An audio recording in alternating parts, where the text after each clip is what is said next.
A paz seja para todos, esse é o dia que o Senhor tem feito, alegremos, regozijemos nele. Eu estou passando rapidamente por aqui. Eu sou o pastor Bispo José Filho e eu estava vendo aqui a palavra de Deus, estava pregando no meu grupo, que pertence à minha igreja, a Igreja Jeová Viva, e eu estava observando como a palavra fé é importante na nossa vida, né? Tudo que a gente faz é pela fé, tem a fé natural, você levanta uma cadeira, você sai, você come, você trabalha, você sai atrás, né, das coisas que você precisa, isso tudo são atos de fé. E a palavra de Deus fala sobre a fé, fala sobre a natureza dela, dizendo o seguinte: ora, a fé é o firme fundamento das coisas que se esperam e a prova das coisas que se não veem, não é?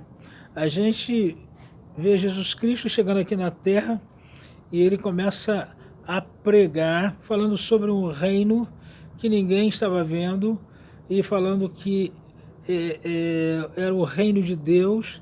Ele faz uma oração ensinando aos discípulos como deviam falar com Deus, e ele diz: venha a nós o teu reino, né? Seja feita a tua vontade aqui na terra como é no céu. E a gente fica percebendo essa ousadia, essa maneira de Jesus falar sobre a vontade de Deus ser feita aqui na terra como é no céu. O céu não tem tribulação, no céu não tem luta, no céu não tem nada.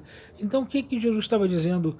Que numa terra tão atribulada, nós precisamos pedir a presença do reino de Deus, que é um reino de paz, de alegria, é um reino de libertação, e que as pessoas possam viver felizes, apesar de tanta coisa que acontece nesse planeta. E aí o escritor de Hebreus, que para mim foi Paulo, uns acham que foi Apolo, outros acham que foi uma outra pessoa. Eu acho que foi Paulo pelo final lá, que fala sobre o irmão Timóteo, que foi solto. Não é? Timóteo era filho da fé de Paulo. Então eu creio que a maneira que se escreve é de Paulo. Ele diz: ora, a fé é o firme fundamento das coisas que se esperam e a prova das coisas que não se veem. A gente já vê essa definição de Paulo acontecendo na vida daqueles que vinham perto de Jesus para serem curados. Isso era o que? Era uma prova de fé. Era uma prova de fé. A mulher, Ciro Fenícia, ela veio perto de Jesus porque a filha dela estava com um problema sério, não era ela. E ela creu que o Jesus que ela tinha ouvido falar tantas vezes teria o poder necessário para trazer libertação para a filha dela. E olha que a fé dessa mulher foi testada porque ela pediu misericórdia, porque a filha dela estava com problema, e Jesus disse: não é bom dar o pão dos filhos aos cachorrinhos, né? A gente sabe que os cachorrinhos, eles têm o hábito de comer tudo que está em volta da mesa. E essa mulher adorou a Jesus e ela disse também para ele: é verdade, Jesus, mas eu não quero todo o pão do filho. Eu não quero aquilo que tu trouxe para os que são seus. Eu quero apenas as migalhinhas, já é o suficiente. Já é o suficiente. E Jesus ficou tão admirado o que aquela mulher estava esperando, né? Isso está na definição de fé, porque é o firme fundamento das coisas que se esperam. Ela esperava em Jesus a solução do seu problema que estava na sua casa, que era a filha dela. E ele simplesmente disse: olha, mulher, seja feita como tu queres.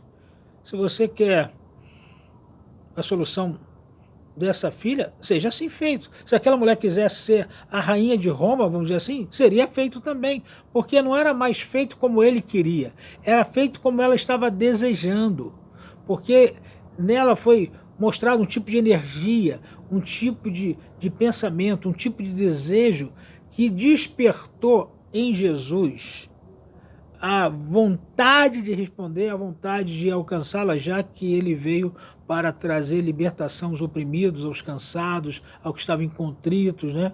Aos que estavam com problemas. E aquela menina que estava em casa, a filha daquela mulher, foi liberta.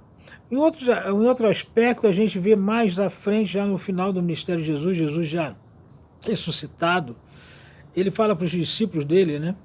depois que ele soprou sobre eles o Espírito, ele diz assim: ficai em Jerusalém, até que lá do alto seja revestido com o poder de Deus.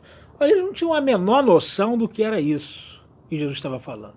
É claro que eles viram vários milagres, eles viram paralítico andar, cego ver, surdo, mudo serem curados e assim por diante, mas eles não tinham noção do que seria esse poder, esse dinamis que eles estavam, que Jesus estava falando. Jesus subiu ao céu, foi assunto aos céus, teve a ascensão de Jesus e eles ficaram lá em Jerusalém esperando esse poder. Só que no primeiro dia não veio, no segundo, no terceiro, no quarto, no quinto, no sexto. Jesus falou para 500 pessoas e foi diminuindo o número de pessoas, porque a fé exige da pessoa persistência. E tem um versículo dado por Paulo que diz que a fé vem pelo ouvir a palavra de Deus. Ora, Jesus deu a palavra rema. Ele diz: ficar em Jerusalém até que lá do alto seja revestido com o poder de Deus. E aí eles ficaram, e foi diminuindo gente que não estava acreditando, eles não perseveraram, eles não permaneceram na palavra, até que depois de 10 dias,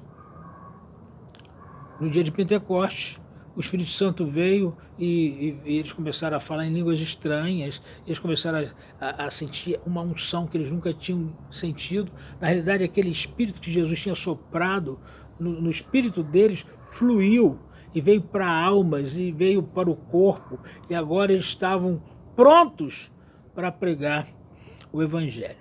Eu não vou me delongar muito nesse assunto, mas eu sei que todo ser humano tem fé. Todo ser humano tem fé. A salvação da alma do ser humano é pela graça de Deus. Pela graça sois salvos mediante a fé. Isso não vem de vós, mas é dom de Deus. Quer dizer, a graça de Deus é um presente, é um plano que Deus tem para salvar essa humanidade que recebeu uma herança de Adão por causa do pecado, e agora Deus fez um plano para aqueles que não sabiam que iam nascer em pecado, pudessem ter a oportunidade de dizer: olha, eu quero receber a salvação. O que é a salvação? Daqui a 150 anos, eu costumo dizer isso, nenhum de nós estaremos mais aqui, a não ser que Jesus volte antes. Então, na realidade, a salvação é quando chegar aquele dia, a pessoa possa estar com Deus e possa estar eternamente com Ele. A salvação é a pessoa perder essa velha natureza que faz com que a gente tenha tantos pensamentos ruins e que faz com que a gente tenha tantas atitudes que não estão de acordo com a palavra. Saia de nós. Aí a pessoa vai dizer: mas eu nunca tive esse tipo de atitude. Eu sempre pensei bem, eu sempre fui muito legal. Mas aí a palavra de Deus diz assim: todos pecaram e destruídos foram da glória de Deus. Porque o pecado não é só um fato de você fazer algo, é uma herança. E aí, pela fé, nós recebemos o favor não merecido, dado por Deus, através da cruz do Calvário de Cristo, quando Deus estava reconciliando a humanidade com Ele mesmo, já que Adão pecou, e a pessoa entende o sacrifício de Cristo pela fé, e ela então tem a prova daquilo que ela não conseguia ver anteriormente, mas que ela passa a ver, porque o Espírito de Deus, o mesmo Espírito que estava em Cristo, começa a entrar em nós e nós passamos a ser nova criatura. Isso não significa que você vai ter uma vida aqui na Terra perfeita, mas significa que você passa a ter uma vida aqui na Terra vitoriosa. Você começa a vencer circunstâncias, você começa a vencer o seu próprio eu, e você está livre da condenação eterna que veio por causa do pecado de Adão sobre toda a humanidade. Existem 3 tipos de morte: a morte física, a morte eterna e a morte espiritual. A morte física toda pessoa passa se Jesus não vier buscar a sua igreja. Isso é um outro assunto. Mas a morte espiritual, a pessoa nasce com ela. Ela nasce com essa morte espiritual. Por isso que a gente envelhece, por isso que a gente vai modificando a cada dia, porque nós estamos nesse processo. Adão viveu mais de 900 anos, mas ele faleceu. E assim vai, né? A história bíblica é longa nisso. Quando você tem a Jesus no seu coração, você sai da morte espiritual e você volta a ter comunhão com Deus. E aí você passa a ter paz. A paz é o poder de Deus, não é? É a destruição de Deus, a destruição da autoridade que nos conecta ao caos. E aí a paz de Deus vem e transborda o seu coração. O caos eterno sai de dentro de você e você passa a ser uma nova criatura. E o reino dos céus é isso, é paz, é alegria e é justiça. Jesus se fez maldição para que você pudesse receber a justiça que estava nele e ser recebido por Deus através do sangue de Jesus e da palavra de Deus. Que Deus te abençoe. Se você que está me ouvindo não tem a salvação, apenas diga: pela fé eu recebo a Jesus no meu coração. E aí o Espírito Santo vai começar a falar com você e vai te direcionar. Busque uma igreja perto da sua casa, uma igreja que ensine a palavra de Deus e seja feliz. Amém? Que Deus abençoe a todos.